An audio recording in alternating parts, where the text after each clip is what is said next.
Hi అందరికీ నమస్కారం. This is Srinivas, working as school assistant physical science at government high school Sanath Nagar old Medchal district Hyderabad.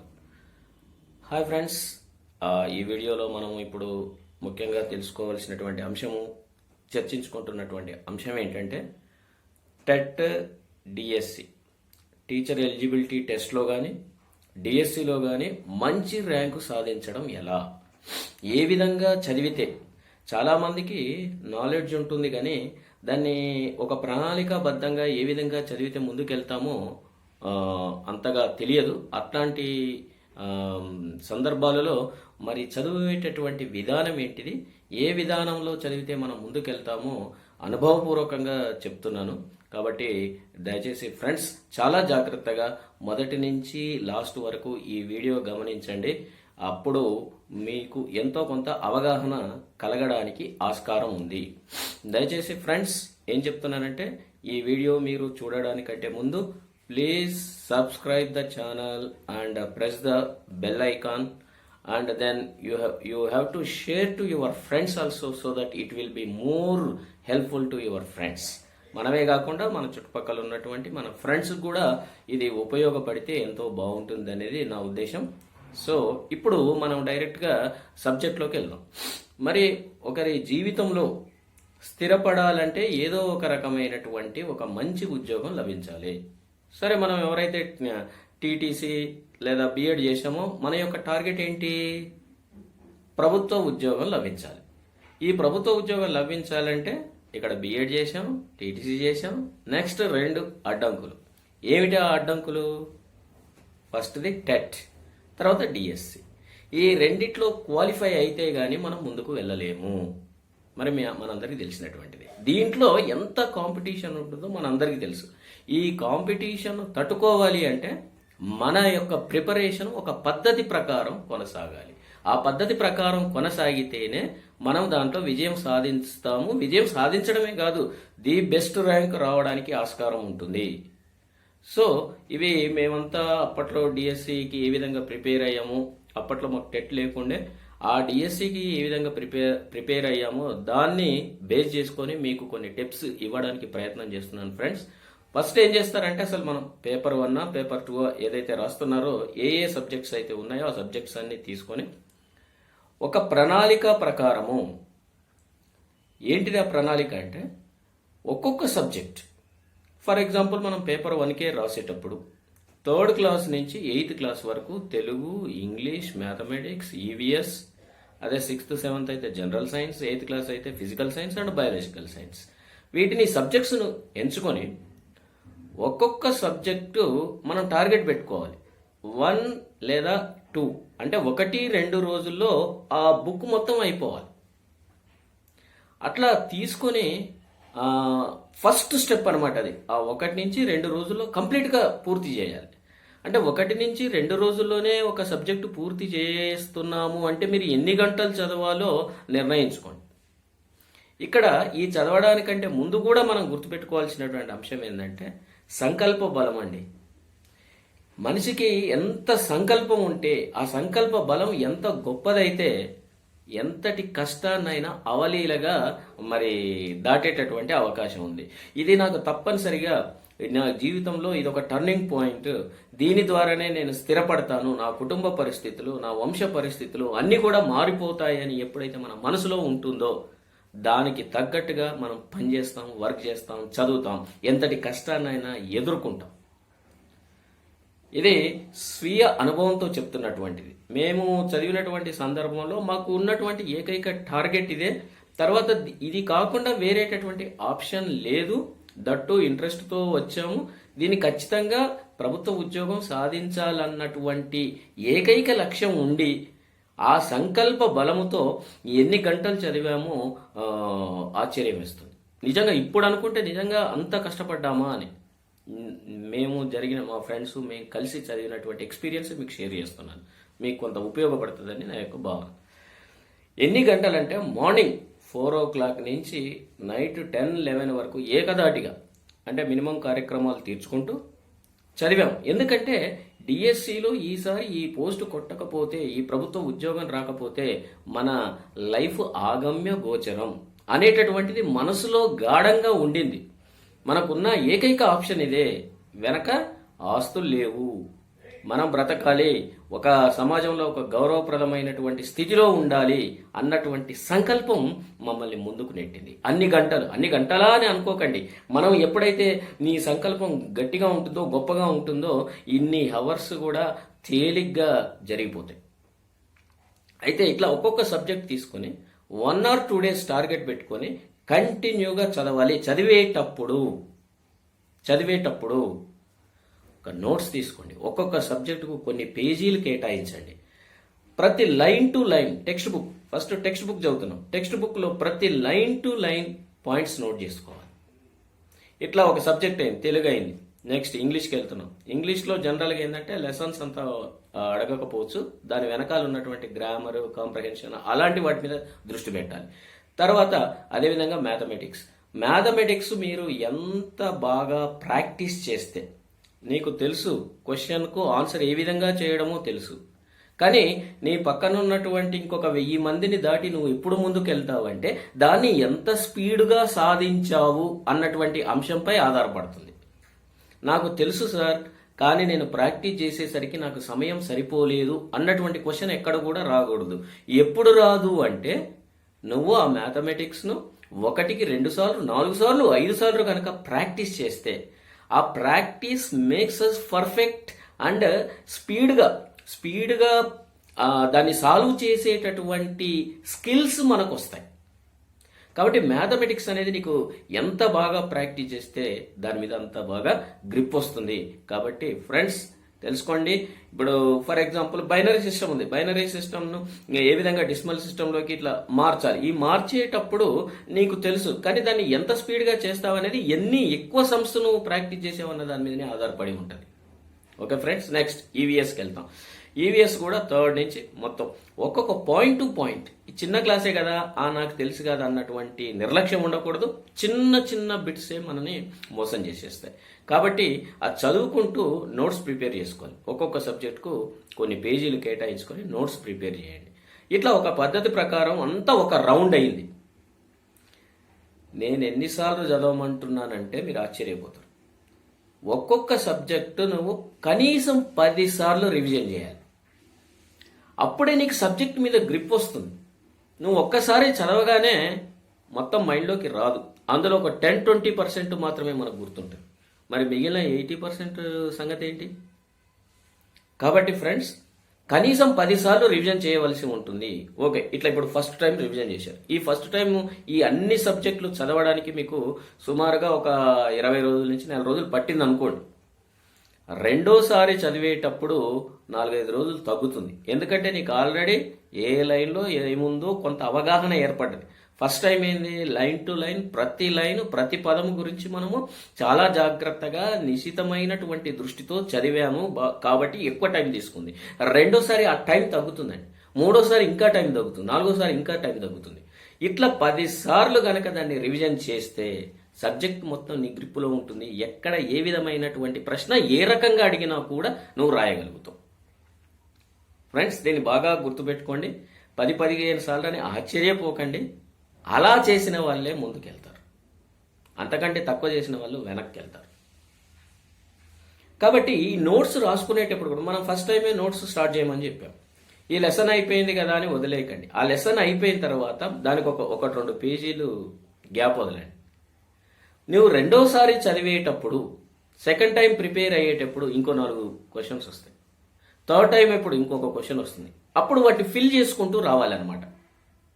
ఈ విధంగా చదివిన తర్వాత 2 సార్లు 3 సార్లు చదివిన తర్వాత, టెక్స్ట్ బుక్ చదివిన తర్వాత నెక్స్ట్ 5వ నుంచి 6వ నుంచి ఏం చేస్తావంటే, నువ్వు నోట్స్ ఏదైతే ప్రిపేర్ చేసుకున్నావో ప్రిపేర్ చేసినటువంటి నోట్స్ చదువుకుంటూ వస్తే చాలు. పాయింట్ క్యాచ్ చేశారా friends? First time, second time, third time మనం టెక్స్ట్ బుక్స్ ఎలా చదువుకుంటూ వచ్చాం మొత్తం. నెక్స్ట్ టెక్స్ట్ బుక్ చదవాల్సిన అవసరం లేదు, నీకు ఆల్రెడీ అవగాహన ఏర్పడింది. నువ్వు నోట్స్ ప్రిపేర్ చేసుకున్నావే, ఆ నోట్స్ను తర్వాత నెక్స్ట్ 5-6 సార్లు దాన్ని వెళ్తే సరిపోతుంది. అప్పుడు నీకు మొత్తం మైండ్లోకి రావడానికి ఆస్కారం ఉంటుంది. ఇది ఫ్రెండ్స్, దీన్ని ఖచ్చితంగా పాటించాలి. ఈ పాటించేటప్పుడు ఇంకేం చేస్తారంటే, నీకు బాగా క్లోజ్గా ఉన్నటువంటి, మనను డిస్టర్బ్ చేయనటువంటి ఫ్రెండ్స్ యొక్క సమూహం కొంతమంది, నా అనుభవం చెప్తున్నాను చూడండి. నేను డిఎస్సి ప్రిపేర్ అయ్యేటప్పుడు ఒక 5 నుంచి 6 ఫ్రెండ్స్, ఇప్పుడు అందరూ కూడా వివిధ హోదాల్లో పనిచేస్తున్నారు టీచర్లు. ఈ 6లో కూడా ఎట్లా ఉన్నామంటే ఒక్కొక్కరు ఒక్కొక్క సబ్జెక్ట్. ఈ చదివేటప్పుడు అంటే మేమంతా ఒక సపరేట్గా ఒక రూమ్ తీసుకున్నాం. ఆ రూమ్లోనే ఓన్లీ తినడానికి వాటికే ఇంటికి వెళ్ళేది. మొత్తం ఆ రూమ్లో కూర్చొని కంటిన్యూగా చదివేది. ఈ చదివేటప్పుడు వచ్చినటువంటి అనుమానాలు ఏదైతే ఉన్నాయో, డిఫరెంట్ సబ్జెక్ట్స్, మా అదృష్టం ఏంటంటే మా క్లోజ్ ఫ్రెండ్స్ డిఫరెంట్ సబ్జెక్ట్స్.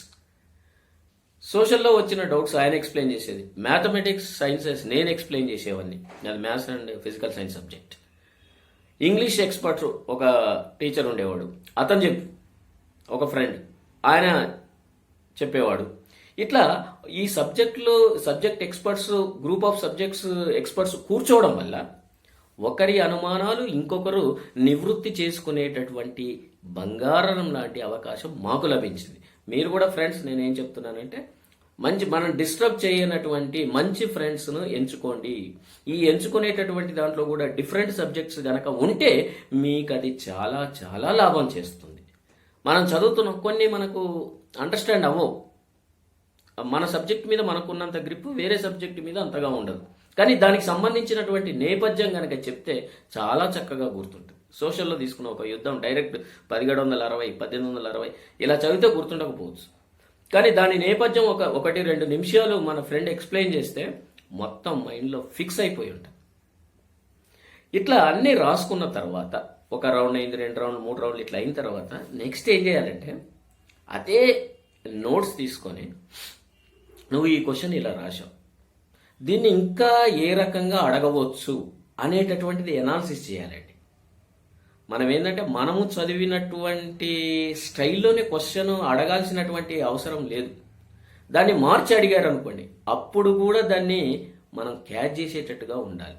దానికి మనం ఏం చేయాలంటే, అంటే క్వశ్చన్ ఏ విధంగా అడుగుతారు అనేది కొంత అవగాహన రావాలి అంటే, కొన్ని మోడల్ పేపర్స్ కానీ లేకపోతే ఇంతకుముందు జరిగినటువంటి క్వశ్చన్ పేపర్ను కనుక మీరు ఎనాలిసిస్ చేస్తే, చదివితే ఒక్కొక్క క్వశ్చన్ ఏ విధంగా అడుగుతారో మనకు కొంత అవగాహన వస్తుంది.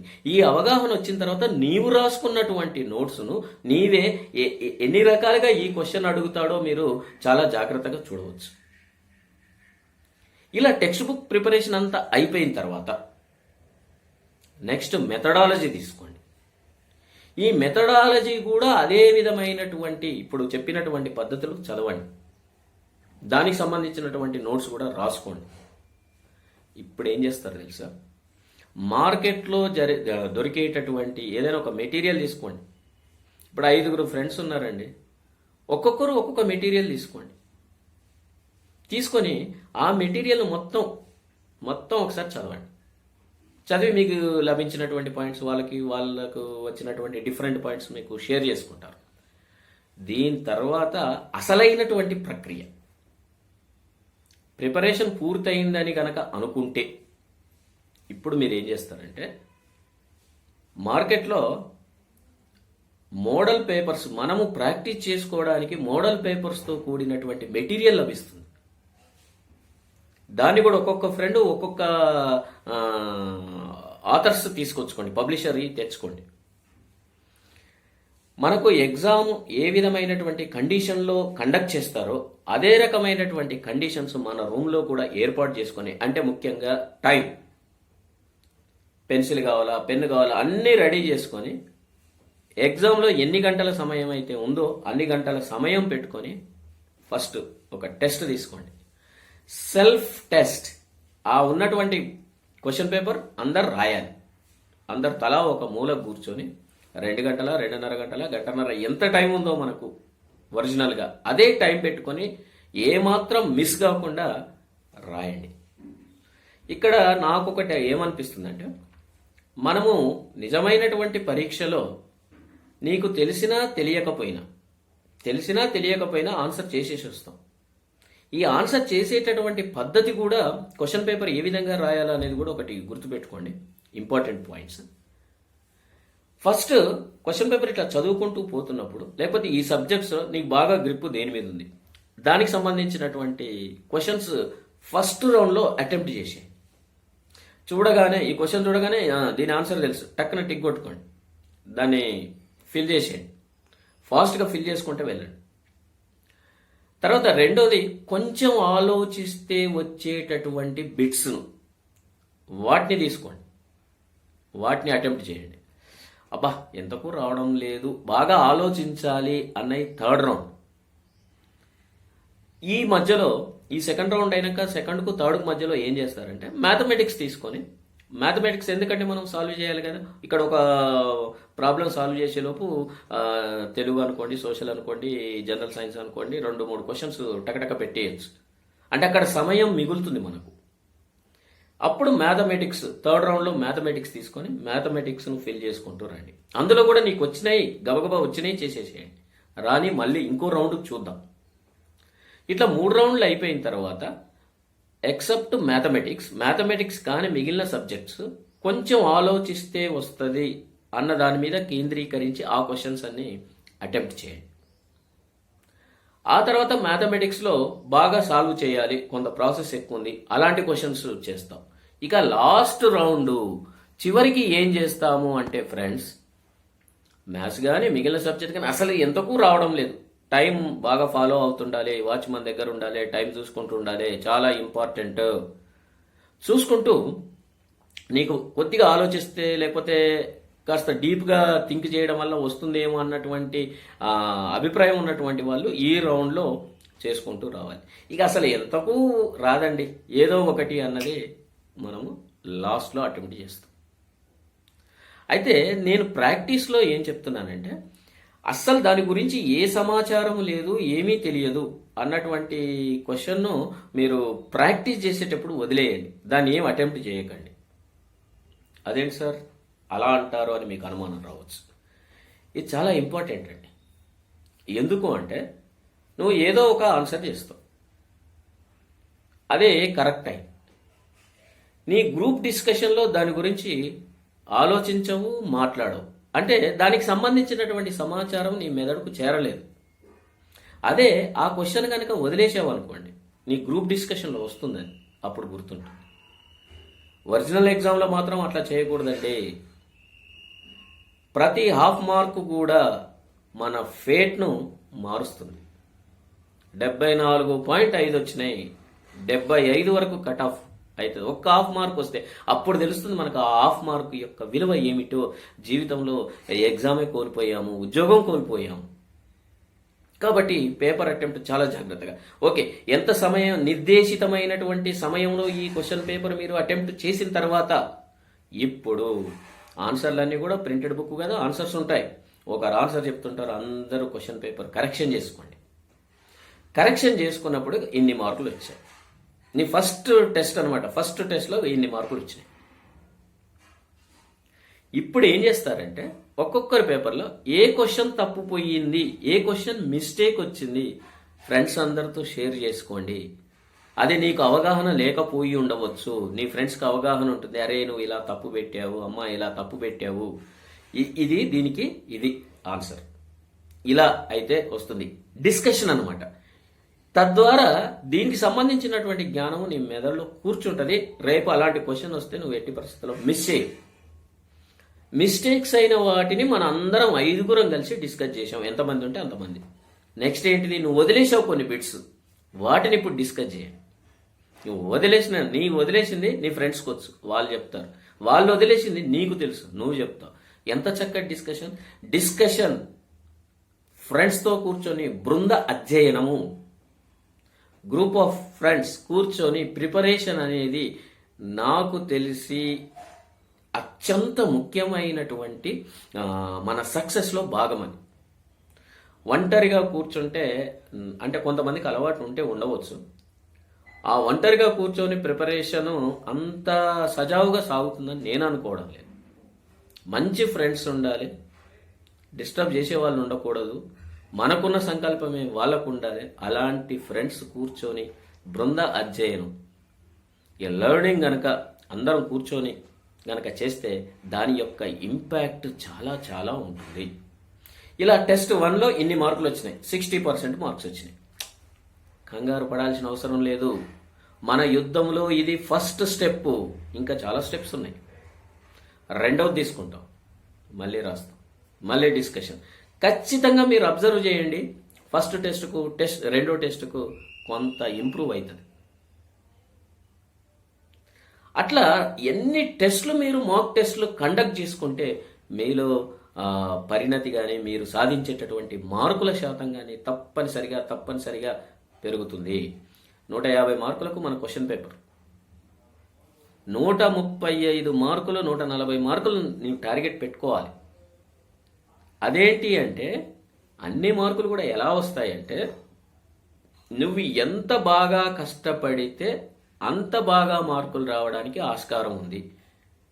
ఇప్పుడు కొన్ని సందర్భాల్లో, ఇప్పుడు ఫర్ ఎగ్జాంపుల్ నేను అంటే జస్ట్ ఫర్ మీకు ఉదాహరణ, నేను ప్రైమ్ మినిస్టర్ కావాలని అనుకున్నాను అనుకోండి, అయ్యే ఛాన్స్ లేదు, అవ్వదు.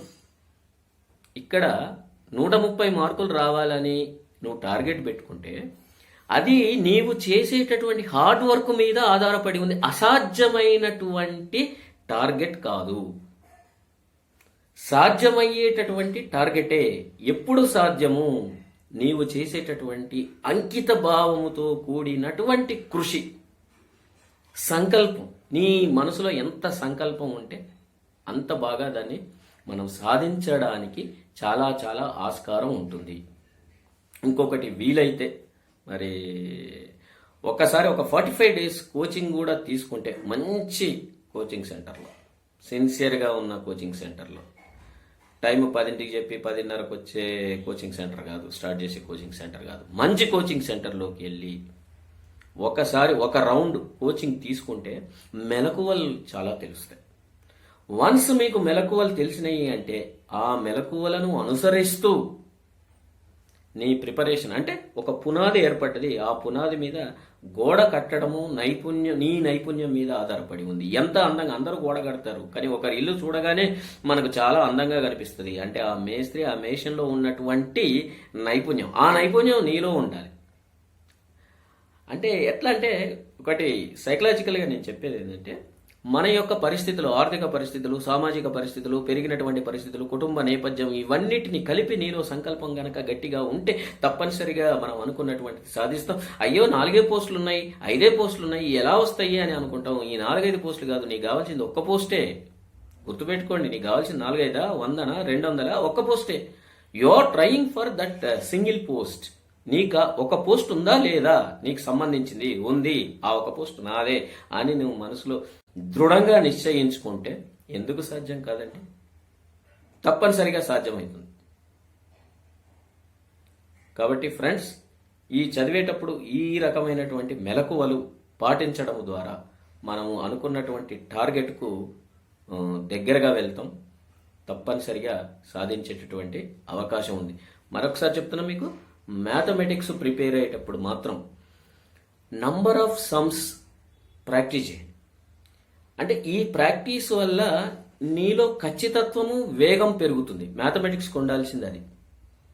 నాకు తెలిసి మీరు బాగా గుర్తుపెట్టుకోండి, ఈ పేపర్ 1 వీటిని సాల్వ్ చేసేటప్పుడు అందరూ కాస్త వెనకంజ వేసేటటువంటిది, అంటే మీ ఫేట్ డిసైడ్ అయ్యేటటువంటి క్వశ్చన్స్ ఈ మ్యాథమెటిక్స్ క్వశ్చన్స్. జనరల్గా ఏంటంటే other than mathematics subjects, bio science వాళ్ళు కానీ, సోషల్ సబ్జెక్ట్ వాళ్ళు కానీ గబుక్కున్న మ్యాథ్స్ అంటే కాస్త భయపడతారు. వాళ్ళల్లో ఆ భయం పోవాలి అంటే మ్యాథ్స్ అనేది, నాకు మ్యాథ్స్ వచ్చు కదా అనుకుంటాడు. వాళ్ళను కూడా నువ్వు క్రాస్ చేయాలంటే నువ్వు ఒక్కొక్క సేమ్ సమ్స్, రకరకాలైనటువంటి ఎగ్జాంపుల్స్, రకరకాలైన సమ్స్ తీసుకొని బాగా ప్రాక్టీస్ చేయి. వాళ్ళతో సమానంగా రావచ్చు, కొన్ని సందర్భాల్లో వాళ్ళను మించి కూడా రావచ్చు. ఎందుకంటే మనం భయపడుతూ సాల్వ్ చేస్తాం, వాళ్ళను మించి కూడా రావచ్చు. కాబట్టి మ్యాథమెటిక్స్ ఎప్పుడు మాత్రం మొహమాటం లేదు. చిన్న చిన్న విషయం కూడా మీ ఫ్రెండ్స్ దగ్గరన లేకపోతే ఎక్స్పర్ట్స్ దగ్గరికి వెళ్ళి దాంట్లో ఉన్నటువంటి కిటికీ ఏంటిది, స్టెప్స్ ఏందో తెలుసుకోండి. దాన్ని బేస్ చేసుకొని మీరు number of times, number of sums prepare కాండి. ఎంత ప్రిపేర్ అయితే, ఎంత ప్రాక్టీస్ చేస్తే మనకు అంత వేగం పెరుగుతుంది. వేగం అనేది చాలా important. At the same time ఖచ్చితత్వం కూడా ఉంటుంది. ఆ మ్యాథమెటిక్సే చాలా మంది యొక్క ఫేట్ డిసైడ్ చేస్తుంది. ఎవరికైతే 2 మార్కులు తక్కువ వస్తాయో మ్యాథ్స్లో వాళ్ళు వెనకబడిపోతారు. ఎందుకంటే మ్యాథ్స్ వాళ్ళు మ్యాథ్స్ చేస్తారు. అదర్ దాన్ మ్యాథ్స్ సబ్జెక్ట్స్ ఎవరైతే మ్యాథమెటిక్స్ బాగా చేయగలుగుతారో వాళ్లకు మంచి అవకాశం ఉంటుందని మనం చెప్పవచ్చు. ఇది నా ఎక్స్పీరియన్స్తో చెప్తున్నటువంటి ఒక చిన్న పాయింట్స్ కంటెంట్ అనుకోండి. ఈ బృంద అధ్యయనం అనేది మాత్రం బాగా పనిచేస్తుందండి. ఈ మాక్ టెస్ట్ల ద్వారా ఎంత నాలెడ్జ్ గెయిన్ చేస్తారంటే, మనకున్నటువంటి ఈ నాలెడ్జ్ను ఈ 4-5 మధ్య షేర్ చేసుకుంటూ ఉంటే అబ్బా అద్భుతం. ఇంకోటి, రోజుకు 10-15 గంటలు అని చెప్పాము మనం. ఈ 10-15 గంటలు నిజంగా కూడా ఎట్టా గడుస్తాయంటే 10-15 నిమిషాల్లాగానే గడుస్తాయండి. షూర్, మీరు చూడండి. అంత టార్గెట్ పెట్టుకుని అక్కడ కూర్చున్నారంటే అది ఎందుకంటే అండి, ఛాన్స్లు ఎక్కువసార్లు రావండి. వచ్చినటువంటి ఛాన్స్ను వినియోగించుకున్న వాళ్ళే అదృష్టవంతులు. వినియోగించుకోవడం అనేది మన చేతుల్లో ఉంది. ఆ తర్వాత మనం వ్యవస్థను నిందించడం వల్ల లాభం లేదు. కష్టపడే రోజు కష్టపడకుండా జీవితాంతం మనం ఇతరులను నిందించడం అనేది భావ్యం కాదు, నా ఉద్దేశం. సో ఫ్రెండ్స్, ఇక మీకు ఒకటే శ్వాస, ఒకటే నిశ్వాస, అది చదవడం. టెట్, డిఎస్సి ఈ రెండిటికి ఈ ప్రిపరేషన్ అనేది ఉపయోగపడుతుంది. ఈ విధంగా ఒక పద్ధతి ప్రకారము మార్నింగ్ 4 o'clock లేచినప్పటి నుంచి రాత్రి 11-12 గంటల చదవడమే. అలా మొత్తం ప్రణాళిక తయారు చేసుకోండి. మీ యొక్క ఈహ అంతా కూడా ఇదే ఉండాలండి.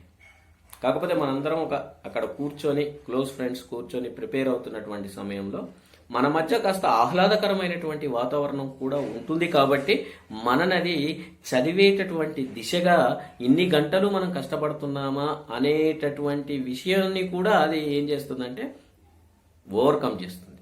మనకు అలసట రాకుండా చేస్తుంది. కాసేపు రకరకాలుగా ఒక 5 నిమిషాలు 10 నిమిషాలు రిలాక్స్ అవుతాం.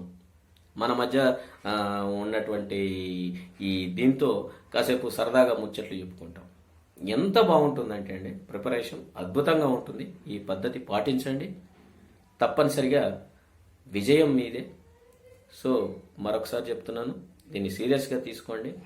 టెట్, డిఎస్సిలో ఖచ్చితంగా నాకు ఉద్యోగం రావాలి అని అనుకోండి. దాని ప్రకారం కనుక కష్టపడితే మీకు గ్యారంటీగా సాధిస్తారు.